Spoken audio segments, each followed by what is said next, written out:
Hello, we're here at the Miramar Leatherneck Air Museum outdoor display. They have an indoor display of memorabilia and flight suits and things like that. And this is the outside display part of it anyhow. Here we got a MiG-15, good old original plane that went against us in the good old Vietnam, I guess it was. And here we got a plane that I do not know what is. It's big, I'll give it that. Don't know what it is. Doesn't have a sign on it.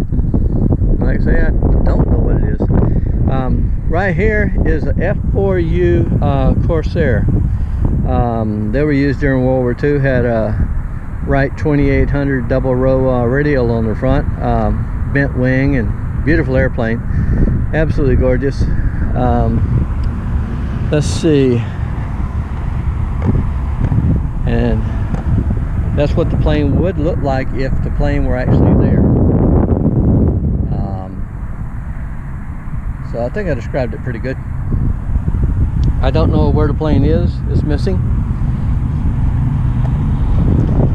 These are several planes that are similar and the same. They're just slightly different versions, different engines. But this one's known as the Grumman F9F Panther. And the next one is going to be just a slightly different one. As the years went by, they modified them. Different engines, different power.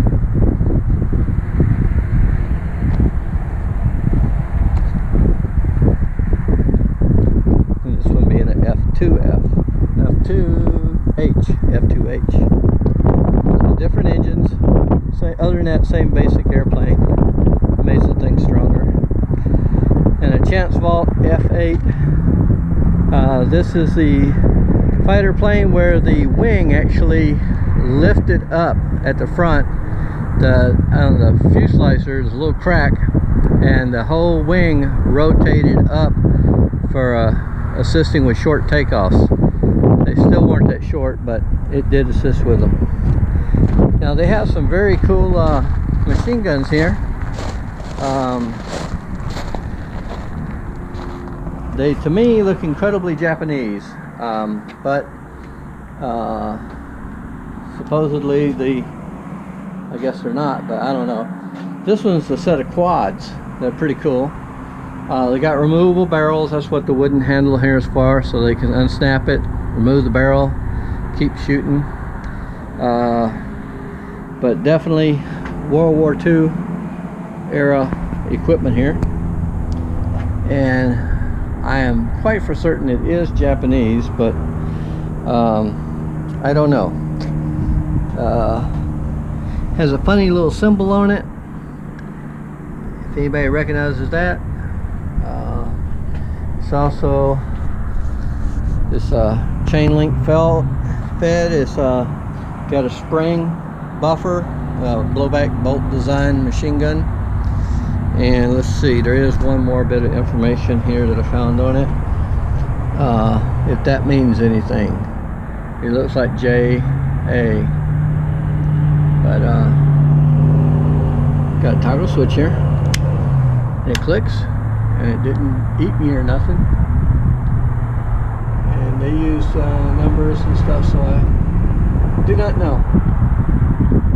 But anywho, fascinating. All the same machine gun, all appear to be 20 millimeter. This is just a group of 4, and the same thing, 20 millimeter recoil buffered machine gun.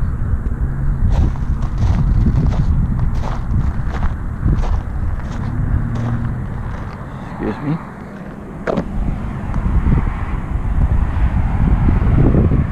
F4D. And now you got a F4 Phantom. It's kind of hard to believe that they'd use the same number for a plane to look like that and then a plane that looks like this, but they did. So this is a F4J model.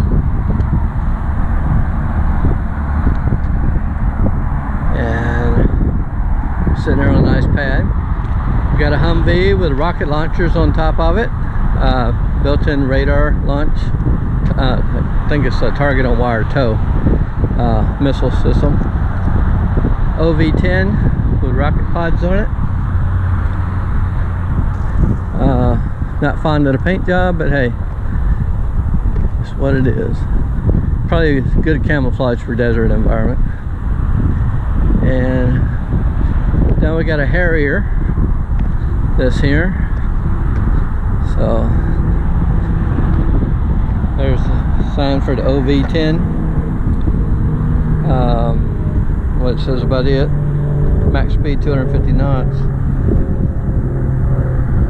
Has two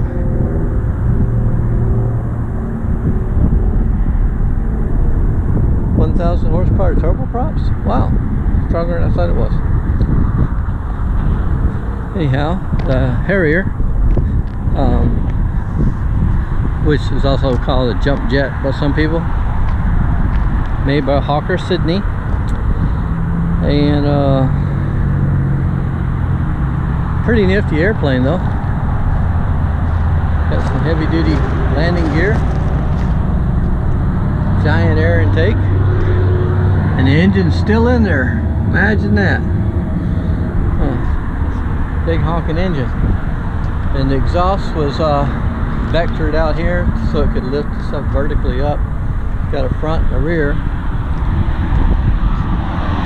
And the thing I didn't know about it was out here on the wingtips, they actually had valves that could open and blow air down, you know, for like steering. And another thing I did not know about the Harrier is back here on the tail, kind of like the tail rotor on a helicopter, it's got a jet blast here that they can open and shut. The one on this side is closed, but it's the same thing. They can open the valve and let jet blast come out. This little valve goes back and forth. Hope I don't piss some wasp off in there or something.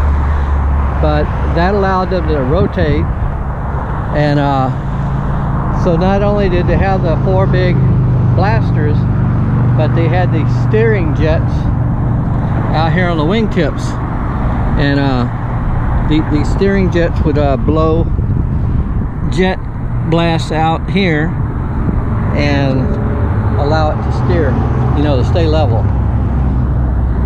So, anywho, appears to be made out of titanium, be my guess on it. But fascinating nonetheless to me. But that is one huge honking engine. Beautiful blades. And they have been blended too. Yes, they have worked on those blades. Yeah, they picked up some rocks or something over time. Had to do some blending on those.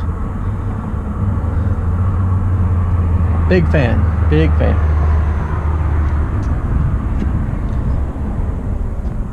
So, FA-18. Most people are familiar with it. So anyhow. But the thing that I find fascinating is this gizmo right here they put in the middle of the field. Now this I have never seen before, but it is actually a remote control drone launcher. We're gonna have to walk across and see the sign for it to make sense. But basically you got a 1.5 deuce truck with this funny pipe and rail system mounted on top of it, and the bed's been extended a ways. But let's go look at the sign and see what it looked like in real when it was working. A drone sat on top of the rail and was shot off into space, and then it says that a person with a joystick and everything flew it, you know, like an airplane. So it's just like flying a remote controlled airplane. It's pretty fascinating. I think it's pretty fascinating. The little drone could go 127 miles an hour. It could stay in the air for 5 hours. It could climb to 15,000 feet. and it was powered by a 26 horsepower Sachs gasoline engine, and weighed 392 pounds empty, 460 pounds when it took off. Made by the AAI Corporation of Hunt Valley, Maryland. So it was a pretty big craft with a length of 14 feet and a wingspan of 16 feet. It was a pretty big drone, bigger than my Piper Cherokee, that's for dang sure. So anywho, that's what this machine is about. I don't know how it worked. I don't know how the catapult worked, but I think the cylinder probably had something to do with it, and probably a compressor. You know, I really don't know, but there's big bolts on the end of that pipe, so they weren't clowning around with that.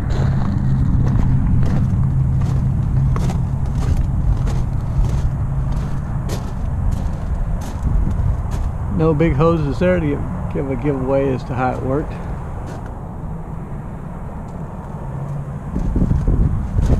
The only complex part seems to be this stuff up here at the nose of it.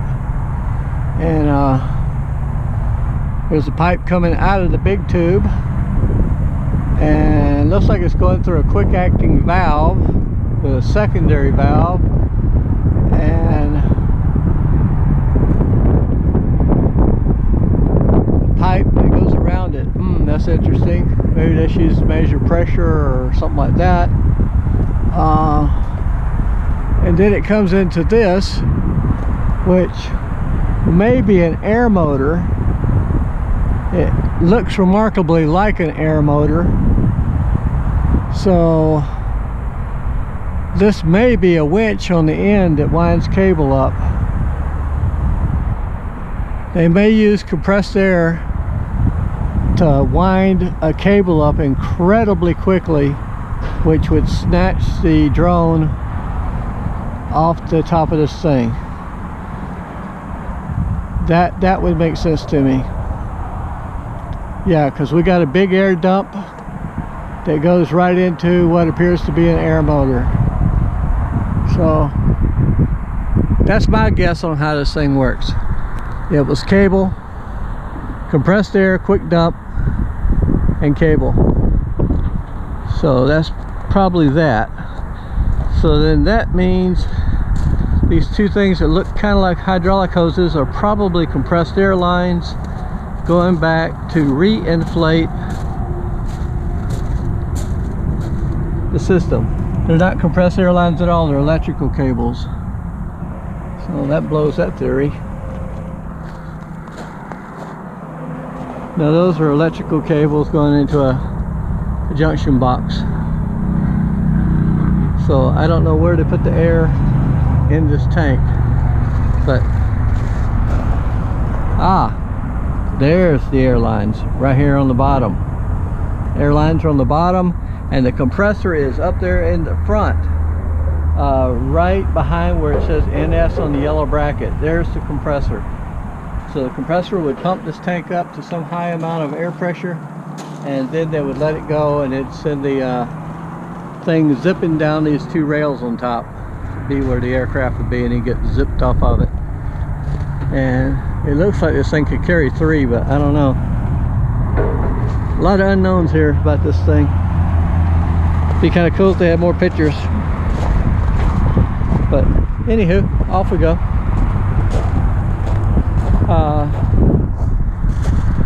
Got a F5 and another F18, and in the distance there's a TBM Avenger. That's what's underneath the little tarp. Got a 2600 R2600 engine in it, and got a T6 Texan, and that's it for this little area. Oh, we got a T34 Huey and a AH1 down there. So that's it for this particular side. There's 2 sides to this museum.